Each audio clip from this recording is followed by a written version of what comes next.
शिवाय ओम नमः शिवाय ओम नमः शिवाय ओम नमः शिवाय ओम नमः शिवाय। ओम नमः शिवाय। दूसरा अध्याय। देवराज को शिवलोक की प्राप्ति। चंचुला का संसार से विरागे। श्री शौनक जी ने कहा, आप धन्य हैं सूत जी। आप परमार्थ तत्व के ज्ञाता है। आपने हम पर कृपा करके हमें यह अद्भुत और दिव्य कथा सुनाई है।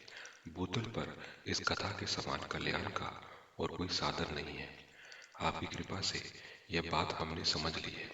सूत जी, इस कथा के द्वारा कौन से पापी शुद्ध होते हैं, उन्हें कृपा पूर्वक बताकर इस जगत को कृतार्थ कीजिए। सूत जी बोले, मुने, जो मनुष्य पाप, दुराचार तथा काम, क्रोध, मद, लोभ में निरंतर डूबे रहते हैं, वे भी शिव पुराण पढ़ने अथवा सुनने से शुद्ध हो जाते हैं तथा उनके पापों का पूर्णतः नाश हो जाता है। इस विषय में मैं तुम्हें एक कथा सुनाता हूँ। देवराज ब्राह्मण की कथा। बहुत पहले की बात है। किरातों के नगर में देवराज नाम का एक ब्राह्मण रहता था। वह ज्ञान में दुर्बल, गरीब, रस बेचने वाला तथा वैदिक धर्म से विमुख था। वह स्नान संध्या नहीं करता था तथा उसमें वैश्यवृत्ति बढ़ती ही जा रही थी। वह भक्तों को ठगता था। उसने अनेक मनुष्यों को मारकर उन सब का धन हड़प लिया था। उस पापी ने थोड़ा सा भी धन धर्म के काम में नहीं लगाया था। वह वैश्यगामी तथा आचार भ्रष्ट था। एक दिन वह घूमता हुआ देवियों से प्रतिष्ठान प्रतिष्ठानपुर जोशी प्रयाग जा पहुंचा। वहां उसने एक शिवालय देखा जहाँ बहुत से साधु महात्मा एकत्रित हुए थे। देवराज वहीं ठहर गया।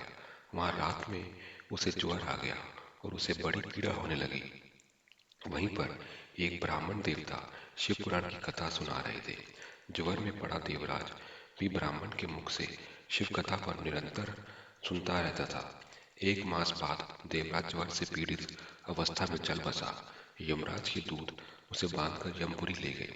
तभी वहां शिवलोक के से भगवान शिव के पार्षदगण आ गए। वे कपूर के समान उज्जवल थे। उनके हाथ में त्रिशूल, संपूर्ण शरीर पर भस्म और गले में रुद्राक्ष की माला उनके शरीर की शोभा बढ़ा रही थी।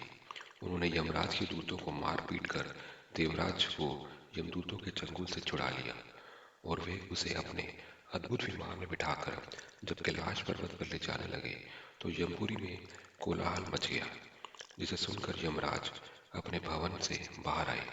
साक्षात रुद्रों के समान प्रतीत होने वाले इन दूतों का धर्मराज ने विधि पूर्वक पूजन कर ज्ञान दृष्टि से सारा मामला जान लिया।